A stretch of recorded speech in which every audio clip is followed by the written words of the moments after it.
Hi, and welcome back to Tauros All Access. I'm Lauren Hill, and I'm joined as always by Evan Epstein. We have a very packed episode today talking about Central standings and all kinds of point leaders and whatnot in our Central Division.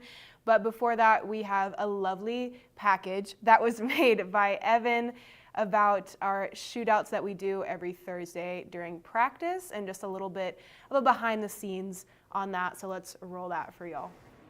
At the end of every practice on Thursday, it's shootout time.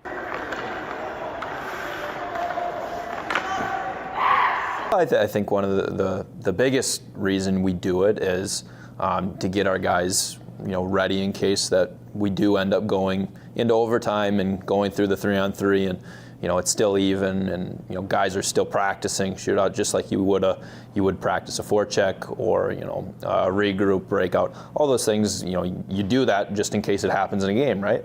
Same goes for the shootout. The Tauros' only shootout of the year came back on October 26th against the Bismarck Bobcats. The Tauros won the shootout 1-0 as Tauros goalie Lucas Vidin did not allow a goal. I think it was just a really tight game. It's always fun to play against Bismarck. They're a good team this year, so it was a tight game and obviously really fun to win it in a shootout. It's always a little better to win against Bismarck. Not only does shootout practice get Tauros players ready for the weekend, but it's also fun.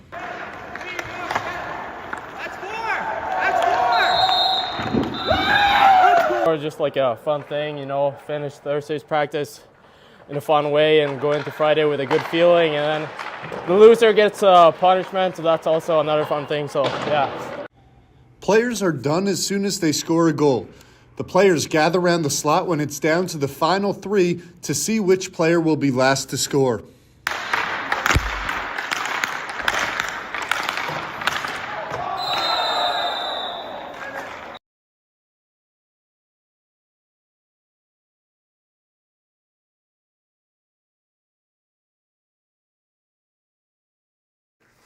As you can see, shootout practices are a lot of fun. Had a great time filming the video down on the ice with everyone. With that, let's take a look at what's going on around the Central Division, beginning with our Central Division standings.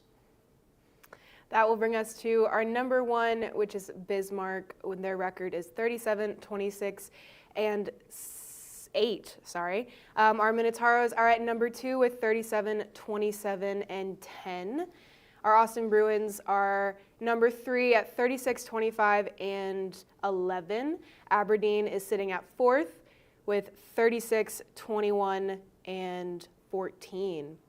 36 points. Our St. Cloud Norsemen are 17-15 and 4 as they have 36 points.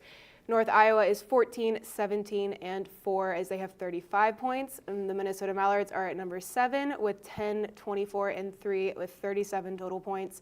And our Watertown Shamrocks are 9-26 and 3 with 38 total points. Yeah, and that means the Bismarck Bobcats have a 5-point lead over the Minotauros, 60-55. Yes. Tauros were in 3rd coming into this past weekend with Austin in 2nd, but Austin dropped a game. Tauros swept the Shamrocks, so the Tauros now 1 point ahead of Austin. But the Tauros have played one more game than Austin, so we'll see how that develops as we go throughout the season. And as you see, for the Tauros, it's critical to see what the Bobcats are doing and what the Bruins are doing as well this weekend. So let's take a look at games around the division. So our games around the division are... So it's the North Iowa Bulls taking on the Bismarck Bobcats. That's going to be played in Bismarck. Bulls took a game from the Tauros back in January. It'll be interesting to see if they can take one from the Bobcats. The Wings hosting the Austin Bruins. Wings took one from Austin recently. And then the Minnesota Mallards playing the St. Cloud Norsemen. Not as much in the way of playoff implications going on in that series, but St. Cloud is trying to fight their way into that 4th place spot. Yes, and that leads us to talking about our top players in the Central Division, leading off with our Minotauros. Jack O'Hannison stands at number 1 with 46 total points. He has 14 goals and 32 assists, so he is our top scorer. Leading into the Aberdeen Wings, we have Leonid Bulgakov. I'm so Bulgakov. sorry for mispronouncing. I am the worst at names, so my apologies. He has 36 total points with 23 goals and 13 assists. Leading into our Austin Bruins, we have Alex Lorenza, who is their top goal scorer with 56 total points. They have 26 goals and 30 assists. Then that leads us to our Bismarck Bobcats, who stand at number 1 in the Central Division. Louis Kaminsky has 32 total points with 15 goals and 17 assists. Our top scorer for the Minnesota Mallards is Hunter Hayes with 22 total points, 13 goals, and 9 assists.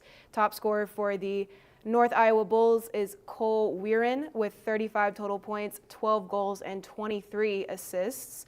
Carter Sproul, who we will be playing coming up this weekend, the Watertown Shamrocks, leads with 29 total points, 12 goals, and 17 assists. And Kyle Miller, to end off our Central Division with the St. Cloud Norsemen, has 38 total points, 31 assists, and 7 total goals. And what's unique about the Tauros here is, yes, they have Jack O'Hanneson, who's up at 46 points, but they have over 5 players averaging a point per game or more.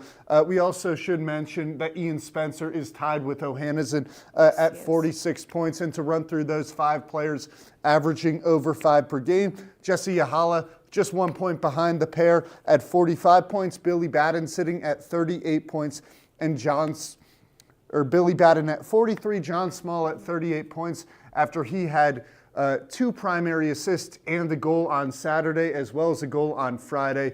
John Small had a terrific weekend against Watertown.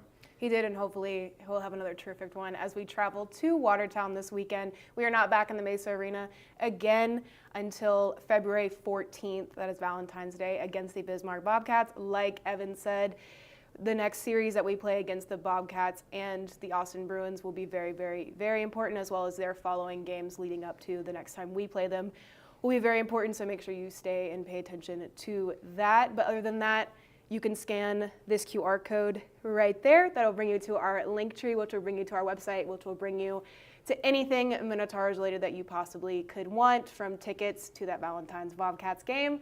Merchandise, booth circle information, literally anything you could possibly need, it is in that QR code. So please scan that if you need anything Minotaurs related. But other than that, that'll do it for today's Tauros All Access, and we will